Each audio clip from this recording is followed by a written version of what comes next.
오늘 우리에게 주신 하나님의 말씀 시편 18편 1절에서 2절 말씀입니다.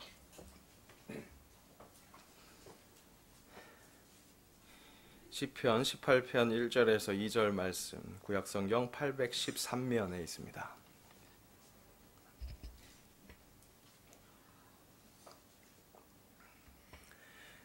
시편의 말씀을 함께 찬양하겠습니다. 1절, 2절 함께 봉독합니다. 나의 힘이신 여호와여, 내가 주를 사랑하나이다. 여호와는 나의 반석이시요 나의 요새시요 나를 건지시는 이시요 나의 하나님이시요 내가 그 안에 피할 나의 바위시요 나의 방패시요 나의 구원의 뿌리시요 찬성이시로다. 아멘. 우리 한 번 더 읽어봅시다. 우리 다시 한번 다윗의 마음으로 함께 다시 한번 읽겠습니다. 나의 힘이신 여호와여, 내가 주를 사랑하나이다. 여호와는 나의 반석이시요 나의 요새시요 나를 건지시는 이시요 나의 하나님이시요 내가 그 안에 피할 나의 바위시요 나의 방패시요 나의 구원의 뿌리시요 나의 산성이시로다. 아멘. 기도하겠습니다. 아버지 하나님, 또 부족한 사람이 두려움을 가지고 하나님 말씀 대화합니다. 아버지, 이 시간 성령 하나님 온전히 붙들어 주시고, 그래서 아버지께서 준비하신 귀한 말씀이 우리 마음에 새겨지고 새로운 결단과 찬양이 이어지게 하시옵소서. 예수님 이름으로 기도합니다. 아멘. 에이브라함 링컨이 남긴 명언 중에 이런 말이 있습니다. 사람이 40을 넘은 사람은 자기 얼굴에 책임을 져야 한다. 40 넘으신 분들 긴장되나요? 요즘 세상은요, 근데 이 말을요, 나이가 40 정도 됐으면 미용을 위해서 성형수술, 시술할 수 있는 재력은 가져야 한다. 뭐 그 정도 돈은 있어야 한다. 이렇게 오해할 수도 있는 세상인 것 같습니다. 하지만 아마도 이 말의 참된 의미는 우리의 얼굴에 우리 마음이 드러나기 때문에 이 나쁜 마음으로 이 나쁜 얼굴을 만들어서 결국 자기 얼굴을 나쁜 얼굴이 익숙한 얼굴로 그렇게 만든 사람은 더 이상 부모님 핑계 댈 수 없다는 그런 뜻일 겁니다. 그죠? 자, 우리 모두 다요, 미용을 위해서 좋은 표정, 또 웃는 상 되기를 축복합니다. 네, 아멘 크게 하셔도 됩니다. 네. 한번 옆에 사람 보고 웃어볼까요? 한번 이렇게 이 스마일 될 정도, 입이 이렇게 크게 웃는 정도. 말 안 하셔도 됩니다. 말 안 하고 그냥 웃기만 해보세요. 그럼 더 웃길 거예요. 네, 그럼 더 웃을 수 있을 거예요. 네.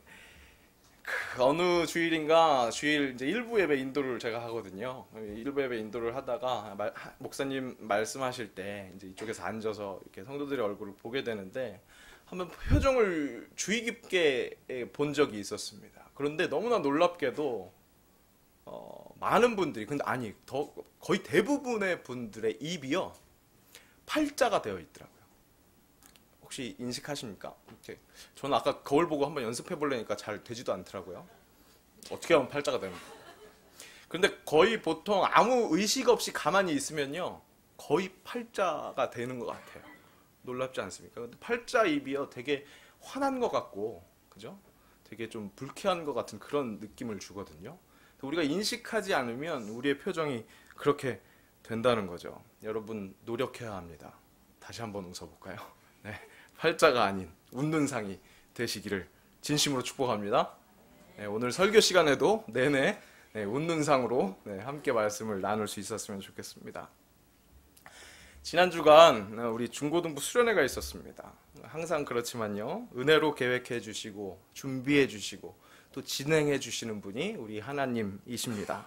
그리고 그 하나님의 계획하심에 기도로 또 프로그램 준비로, 특별히 이번에 선생님들이요, 제가 죄송할 정도로 많이 고생을 하셨어야 했어요. 깊은 말씀 묵상을 해야 했고, 열심으로 우리가 프로그램 준비되어 있는 컨텐츠를 그냥 갖다 쓴 게 아니라 막 다 그대로 창조해냈기 때문에 선생님들이 많이 힘드셨거든요. 그런데 그런 모습으로, 기도하는 모습으로 또 프로그램 준비하는 순종하신 그 선생님들의 수고가 아마 아이들에게 좋은 영감으로 전달되었던 것 같습니다. 그래서 너무 감사했습니다.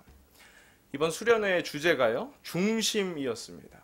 그래서 이 중심, 이 주제를 좀 강조하기 위해서 타이틀도 2016년 중고등부 수련회 중심 이렇게 명명했습니다. 그래서 우리는 항상 중심, 중심 그렇게 이야기를 했는데요.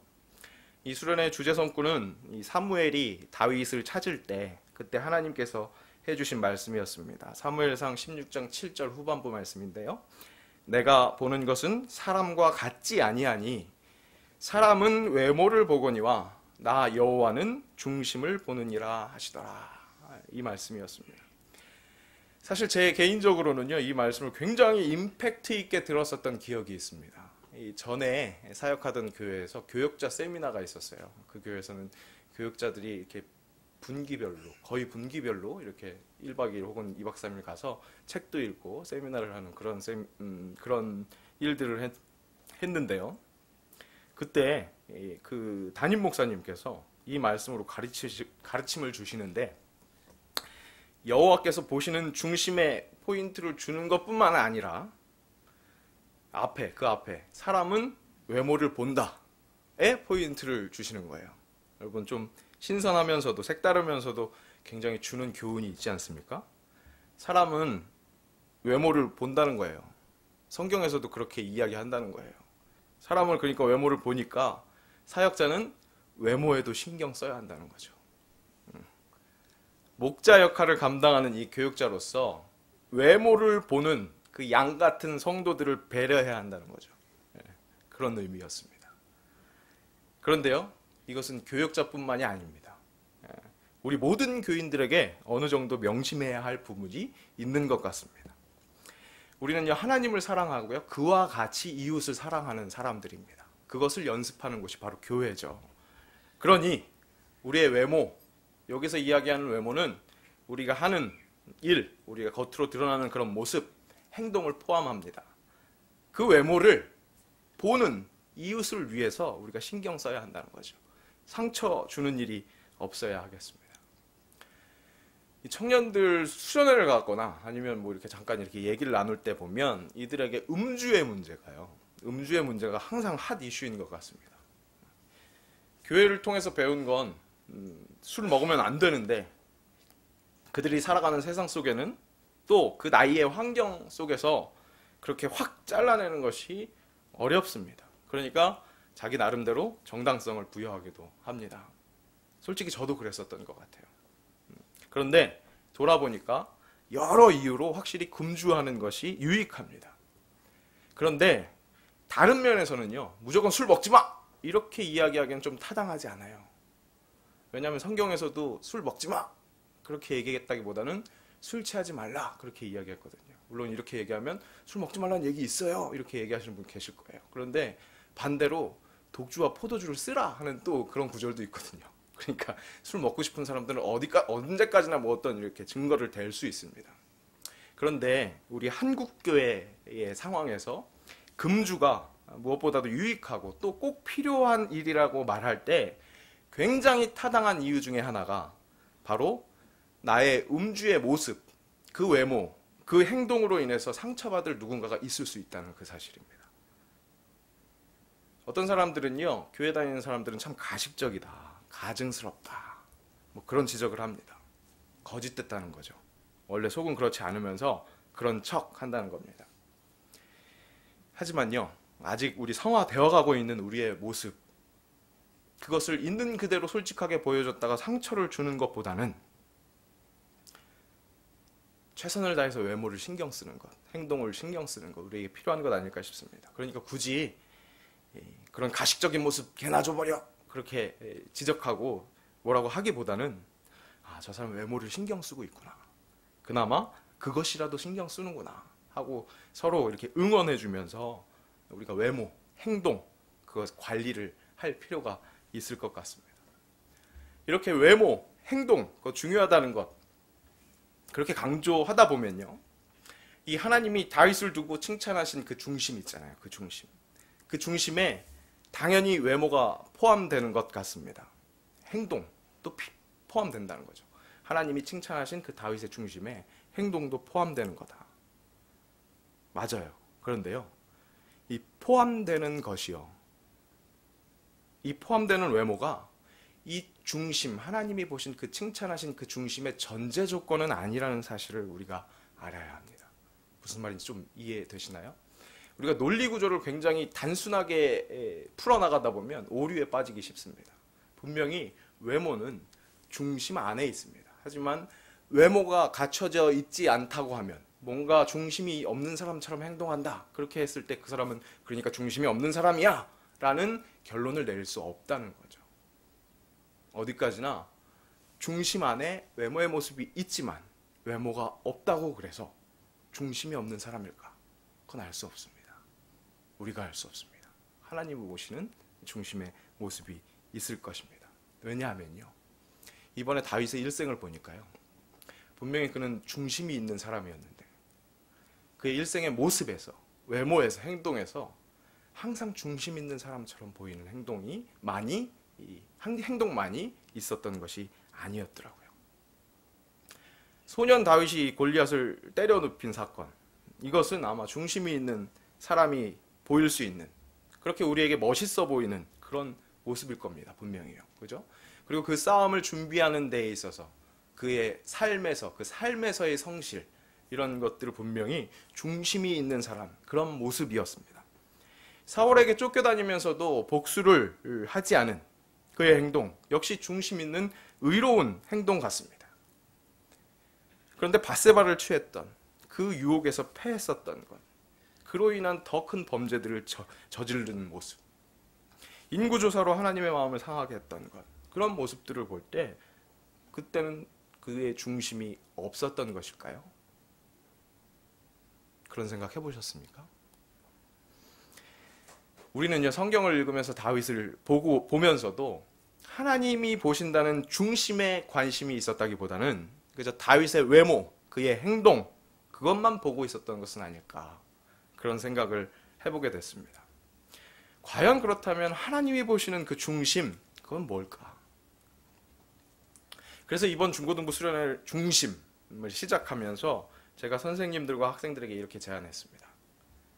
목사님이 또 선생님이 그냥 일방적으로 가르쳐 주는 것이 아니라 우리 중고등부 모든 구성원들이 함께 그 다윗의 일생을 한번 따라잡아 보면서 그 하나님이 보셨다는 중심이 어떤 것이었는지 우리 각자에게 주시는 한번 깨달음을 사모해보자, 그렇게 제안을 했습니다.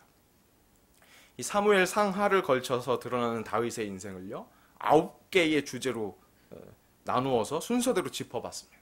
그 9개의 각 시간마다 선생님들이, 담당 선생님들이 그 성경의 이야기를 정리해주고요, 그 주제의 의미들을 곱씹어 볼 수 있는 어떤 활동들을 했어요. 어떤 시간은 토론도 하고, 어떤 시간은 뭐 돌맷돌도 던져보고, 여러 가지 활동들을 했습니다. 주제가 중심이니까요, 2박 3일 갔거든요. 3일 동안의 가운데 날, 그 날을 센터데이라고 명명하고 C데이라고 명명했습니다. 그리고 가운데만 있는 게 아니라 컨센트레이트, 집중하는 C데이, 그런 의미에서 그 9가지 주제를 집중해서 파헤쳐 봤습니다. 학교로 따지면 9교시를 한 거예요. 9교시를. 그러니까 얼마나 빡셔요. 심도 있는 일정이었습니다. 근데 너무도 감사하게 학생들이 집중력 있게 임해줬고, 그래서 아마도 선생님과 학생들 각자가 그 중심에 대해서 생각해보고 나름대로 하나님이 보신다는 그 중심을 아마 헤아려 봤을 것입니다. 그리고 저도 이 수련회를 마치면서 개인적으로 나름의 중심을 정리해봤습니다. 그것은 바로 하나님과의 관계 안에서의 친밀함이었습니다. 다윗은요, 자신이 칭찬받을 만한 일을 했든지 혹은 천벌을 받을 만한 그런 범죄를 저질렀든지 그 언제나 하나님과 관계에 집중되어 있는 그런 사람이었던 것 같아요. 이번 주제가가 하나님의 마음, 하나님 아버지의 마음이었거든요. 나의 마음이 아버지의 마음 알아. 내 모든 뜻 아버지의 뜻이 될 수 있기를. 나의 온몸이 아버지의 마음 알아. 내 모든 삶 당신의 삶 되기를. 이 중심이라는 단어의 뜻의 하나가 heart, 이 마음이거든요. 근데 그 마음을 하나님과 함께한 이 다윗, 이 성경 언어의 이 중심을 표현한 말이 레바브예요. 이 단어가요, 전인격적인 용어거든요.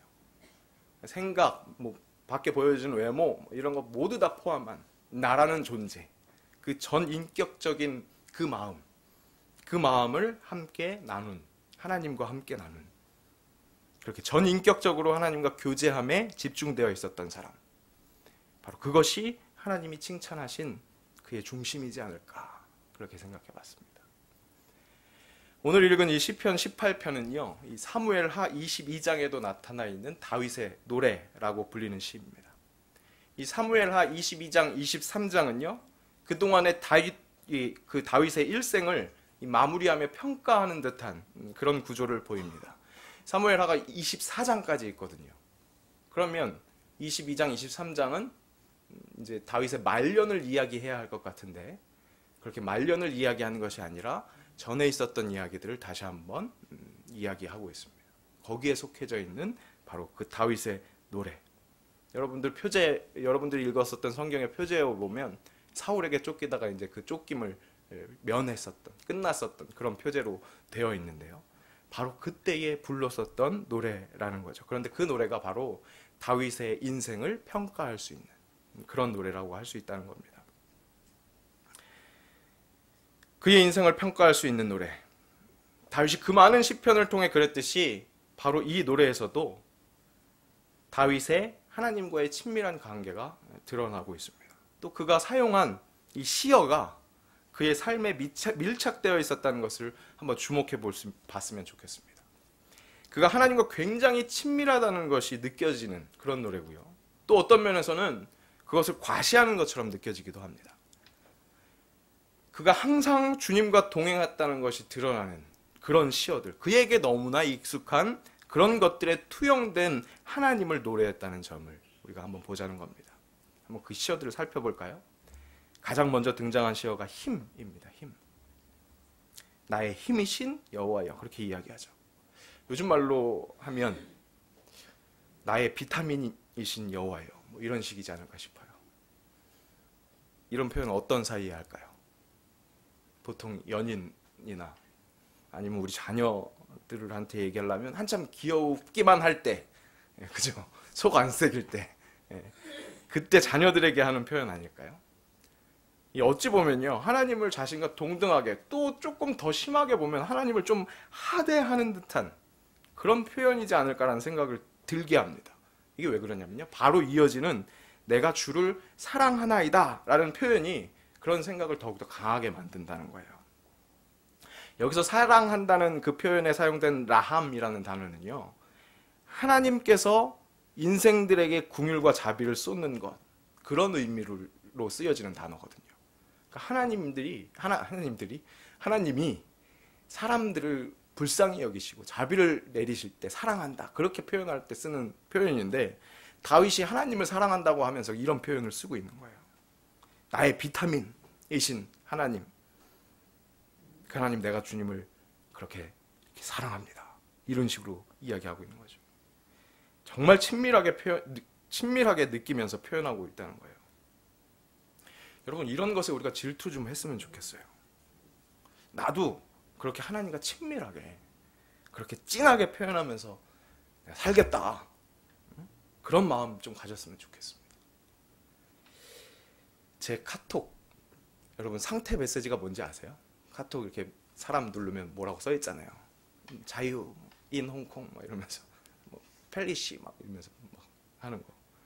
제 카톡 그 메시지, 상태 메시지가 하나님 때문에입니다. 푸사라고 하죠. 그건 아세요? 프로필 사진. 그 상태 메시지와 같이 뜨는 사진. 그 사진은 우리 홍콩 동신교회 새벽 기도 시간에 볼 수 있는 어둠 속에 이 하얀 십자가가 빛을 뿌리고 있는 그런 사진과 함께 하나님 때문에 딱 이렇게 써 있습니다. 나 하나님하고 이렇게 친해. 사실 그런 표현이에요. 우리 하나님 때문에 내가 이러고 살아요. 하나님 때문에 내가 이 개고생을 해요. 하나님 때문에 힘들어도 이렇게 살아요. 뭐 이런 투예요. 그런데 사실 이 말 좀 틀린 말이죠. 만약에 제가 지금 방금 한 것처럼 그런 말투로, 그런 부정적인 투로 부정적인 이야기들이 따라온다면 하나님 때문에 맞을 겁니다. 그런데 하나님 때문에라는 표현이 틀리잖아요. 사실 하나님 덕분에잖아요. 하나님 덕분에 살잖아요. 크리스천으로 사는 것이요, 때문에를 붙여야 하는 그런 부정적인 것으로 느껴질 때도 분명히 있겠습니다. 하지만 사실은 그렇지 않잖아요. 모든 것이 덕분에이지 않습니까? 그럼 모든 걸 다 알고 있으면서도 그래도 하나님 때문에 그렇게 앙탈 부리듯이 굳이 그렇게 표현하는, 그렇게 하나님과 친밀한 우리가 되었으면 좋겠습니다. 여러분 집에 교패 붙이셨어요? 가끔 이제 새로 신방 가면 교패를 붙여드리는데 교패 자세히 보셨어요? 우리 홍콩 동신교회 교패는 이렇게 써 있어요. 예수님 때문에 행복하는 가정. 제가 맨 처음에 딱 보고 이거 누가 어법에 틀리게 썼네 이렇게 생각했어요. 그런데요, 예수님 때문에 그렇게 앙탈 부릴 정도로 친밀함이 있는, 그렇게 여호와 하나님과의 관계, 그것을 바라는 그런 마음이겠다 싶었습니다. 굉장히 은혜로운 교패예요. 아직 안 붙이신 분들 있으면 사무처에서 하나씩 가져가서 꼭 붙이세요. 저희 집 옆집이요, 이 향을 얼마나 열심히 피우는지 모르겠어요. 도교를 너무나 열심히 믿어요. 근데 제가 그걸 보면서 항상 회개합니다. 저 사람들은 저렇게 아침마다 저렇게 열심히 정성을 들이는데 나는 그만큼 하고 있는가? 그것보다 어떻게 만군의 하나님을 섬긴다면서 그것보다도 못하고 있는 건 아닌가 돌아봅니다. 아직 교패가 안 붙어있는 집은요, 오늘 꼭 받아가서 교패 붙이십시오. 그리고 예수님 때문에 행복한 가정 되기를 축복합니다. 자, 이어지는 단어들을 볼까요? 다윗이요, 자기 삶에서 이제 생활 밀착형으로 하나님을 묵상했다는 것이 잘 드러납니다. 이 팔레스타인 지역의 지역물, 문화 요소들이요 나타납니다. 그리고 다윗이 어떤 인생을 살았는지 나타나는 거예요. 반석, 요새 모두 전쟁과 같은 그런 척박한 상황에서 이 외세의 침입으로 안전하게 지켜주는 것, 보호해주는 것. 이게 그냥 이 요새도 아니고 가파른 암벽에서, 그렇게 위험한 환경에서, 그런 위험한 환경인데도 불구하고 안식처가 되어주는 그런 지형지물입니다. 하나님이 바로 그런 반석 요새라는 거예요. 다윗이 전쟁에 익숙한 사람이잖아요. 그리고 무엇보다 쫓겨다녔었잖아요. 그 시간이 길었잖아요. 그런 다윗에게 반석과 요새는 삶에 익숙한 존재였습니다. 그렇게 하나님을 그 삶에서 찾아냈다는 거죠. 나를 건지시느니 정말 물에 빠져서 이제는 바로 죽을 것 같은 허우적대는 그런 나의 모습을 살려주시는 그런 구원자라는 겁니다. 나의 하나님, 모든 능력의 구원자라는 거예요. 이 세상 만물의 주관자, 생명의 주관자, 그것을 자기 삶을 통해서 느꼈다는 거예요. 내가 그 안에 피할 나의 바위, 이 바위에도요 얼마나 자주 몸을 숨겼겠습니까? 그런데 특별히요, 이 하나님이 허락하신 우정이 있죠. 대표적인 우정, 요나단이라는 친구가 있었습니다. 요나단이 그의 아버지의 위협에서 이 다윗을 구해줄 때, 자기의 아버지 사울을 시험해 볼 때 요나단이 시험해 보죠. 그래서 사울의 본의를, 이 본뜻을 이 다윗에게 알게 해줄 때 다윗이 숨어 있었던 그 바위, 에셀 바위, 그 바위를 떠올리지 않았을까요? 그렇게 다윗과 요나단 사이에 중심에서 안전으로 지켜주셨던 그 바위, 하나님. 나와 요나단과 사이에 하나님이 이 바위처럼 계시는구나 느꼈던 겁니다. 확실히 경험에서 나오는, 또 그런 모든 상황 속에서 하나님을 찾아낸 이 다윗의 깊은 묵상이, 하나님께 집중됨이 보입니다. 나의 방패, 적으로부터 방어해 주시는 그것뿐만 아니라 힘과 권위와 명예의 상징인 이 뿔, 이것은 공격하는 거예요. 적으로부터 보호해 주시는 것뿐만 아니라 대적을 무찔러서 승리하게 하셨다는 그런 의미입니다. 주님은 나의 산성, 그렇게 자신의 삶에 익숙한 것들로 항상 깊이 있는 묵상을 하면서 하나님께서 보여주시는 인도와 사랑을 놓치지 않고 결국 그 매개체로, 그것으로 찬양하고 있습니다. 이런 다윗의 중심, 하나님과의 친밀함이 나의 것이 되는 것, 우리에게 있어야 하는 사모함이어야 되지 않을까 싶습니다. 그래서 결국 이 다윗의 표현이 나의 표현이 되었으면 합니다. 다윗은요 훌륭한 음악가였어요. 그래서 그랬는지 그런 예술적 끼 때문에 그랬는지 이 표현력이 예사롭지가 않습니다. 원래 표현은요 오버가 있어야 합니다. 저도 밴드나 찬양대 이렇게 지도할 때 꼭 이야기합니다. 내가 100 표현하면 나를 보고 영향을 받는 사람들은 50 본다는 거예요. 그러니까 여러분 관계 속에서 표현은 오버 되어야 합니다. 과한 표현이 필요합니다. 이번에 각 주제마다 여러 활동들을 했어요. 아까 말씀드린 것처럼. 근데 회개라는 주제의 시간이 있었습니다. 어느 선생님이 아이들에게 그런 이야기 하시더라고요. 표현 좀 하자. 우리에게 표현이 부족하다는 거예요. 표현 좀 하자. 사실 제가 좀 조바심이 나서 선생님들 모든 말할 걸 스크립트로 다 쓰라고 그랬어요. 그래서 그걸 다 검사해가지고 이런 말은 하지 마세요. 이런 말 하세요. 이랬는데 긴장되다 보니까 말하려고 하는 말도 계속 하시더라고요. 근데 이 말도 사실은 약속된 말이 아니었어요. 약속된 말이 아니었는데 제가 아주 캐치해냈습니다. 선생님의 입을 통해서 말씀하시는 하나님의 말씀. 표현 좀 하자. 표현 좀 하자. 관계 안에서 조금은 과한 표현이 필요합니다. 어떤 분들은 이럴지 모르겠습니다. 만남이 있어야 표현을 하죠. 관계가 있어야 느껴져야 표현을 하죠. 여러분 하나님과 나와의 관계는 하나님의 주권으로 이미 시작됐고 만남은 시작됐고 이미 관계되어 있습니다.